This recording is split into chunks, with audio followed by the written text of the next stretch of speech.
10월 20일 바이블텔링으로 잠언을 묵상합니다. 오늘은 잠언 11장 후반부 말씀입니다. 17절부터 보겠습니다. 인자한 자는 자기의 영혼을 이롭게 하고 잔인한 자는 자기의 몸을 해롭게 하느니라. 악인의 삭은 허무하되 의를 뿌린 자의 상은 확실하니라. 시편 18편 25절에서는 자비한 자에게는 주의 자비를 나타내신다고 했으며, 마태복음 5장 7절에서는 긍휼히 여기는 자는 복이 있나니 저희가 긍휼히 여김을 받을 것이라고 했습니다. 악을 행하고 받는 삭은 허무합니다. 의롭게 사는 사람은 생명에 이르고 상급을 받으며 하나님의 기뻐하심을 얻습니다.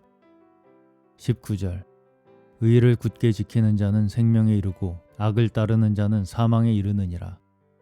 의란 하나님을 사랑하고 의지하는 것이며 하나님의 말씀을 지키고 따르는 것입니다. 의를 굳게 지켜야 합니다. 따르다가 어렵다고 해서 버리면 안 됩니다. 굳게 지키는 자는 생명에 이릅니다. 그러나 악을 따르는 자는 사망에 이른다고 했습니다. 20절 마음이 패례한 자는 여호와의 미움을 받아도 행위가 온전한 자는 그의 기뻐하심을 받느니라. 마음이 패례한 자란 마음이 비뚤어진 자, 마음이 왜곡된 자라는 말입니다. 우리는 바른 마음, 정도를 걷고자 하는 마음을 가져야 합니다. 하나님은 행위가 온전한 자를 기뻐하십니다. 21절 악인은 피차 손을 잡을지라도 벌을 면치 못할 것이나 의인의 자손은 구원을 얻으리라. 악인들은 피차 손을 잡습니다. 마음이 불안하기 때문입니다. 함께하는 사람들이 아무리 많아도 하나님은 다 보시고 벌을 내리십니다. 그러나 혼자라도 의를 위해 서 있는 사람은 하나님께서 그 자손을 복주십니다. 22절 아름다운 여인이 삼가지 아니하는 것은 마치 돼지코의 금고리 같으니라. 외모는 아름다우나 조심성 없이 함부로 말하고 행하는 여자는 돼지코의 금고리를 단 것 같이 그 외모가 전혀 돋보이지 않고 그 전체적인 인상이 도리어 흉하게 보인다는 말입니다. 23절 의인의 소원은 오직 선하나 악인의 소망은 진노를 이루느니라. 의인들의 마음속에 있는 소원은 하나님과 일치됩니다. 하나님이 기뻐하시는 것을 기뻐하기 때문입니다. 그러나 다른 사람을 미워하고 용서치 않는 악인의 소원은 하나님의 진노를 초래합니다. 24절 흩어 구제하여도 더욱 부하게 되는 일이 있나니 과도히 아껴도 가난하게 될 뿐이니라.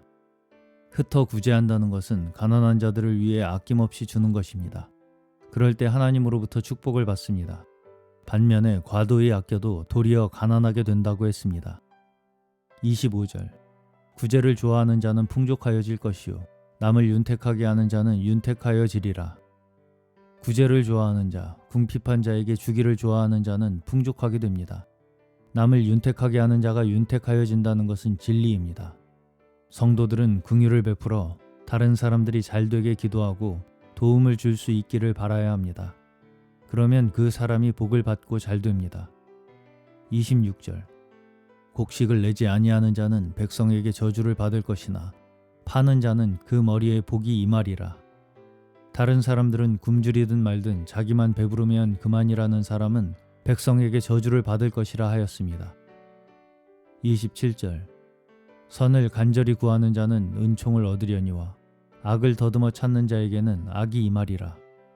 불쌍한 사람들을 돕고 베풀며 사는 사람들은 은총을 입습니다. 선을 간절히 구한다는 것은 내가 어떻게 처신하는 것이 다른 사람에게 선을 베풀고 유익을 주고 은혜를 끼치는가를 깊이 생각하며 사는 것입니다. 28절 자기의 재물을 의지하는 자는 패망하려니와 의인은 푸른 잎사귀 같아서 번성하리라. 자기의 재물을 의지해서 사는 사람은 그 재물이 없어지면 못 살 것 같아서 남에게 주지 못하는데 이런 사람은 도리어 패망한다는 것입니다. 그러나 의인은 푸른 잎사귀 같아서 번성할 것입니다. 결국 의인이란 빈곤하고 가난한 자들에게 주는 자들입니다. 29절 자기 집을 해롭게 하는 자의 소득은 바람이라. 미련한 자는 마음이 지혜로운 자의 종이 되리라. 남편이든 아내든 자기 가정에 해를 끼치고 문제를 일으키는 사람이 되어서는 안 됩니다. 그러한 사람들은 지혜로운 사람들의 종이 됩니다. 남편은 부지런히 일해서 가정을 부양하는 책임을 져야 하고 아내 또한 집안을 잘 보살펴야 합니다. 30절 의인의 열매는 생명나무라. 지혜로운 자는 사람을 얻느니라. 하나님을 의지하고 말씀대로 살고 주님께 순종하는 사람들은 다른 이들에게 생명나무 열매를 공급할 것입니다. 그러한 자들이 지혜로운 자들이며 사람을 얻게 됩니다. 마지막 31절입니다. 보라, 의인이라도 이 세상에서 보응을 받겠거든 하물며 악인과 죄인이리요. 욥과 같은 의인도 고난을 받았습니다. 그럴진데 악인과 죄인은 더 말할 것이 없다는 것입니다. 베드로전서 4장 17절입니다. 하나님 집에서 심판을 시작할 때가 되었나니 만일 우리에게 먼저 하면 하나님의 복음을 순종치 않는 자들의 그 마지막이 어떠하며.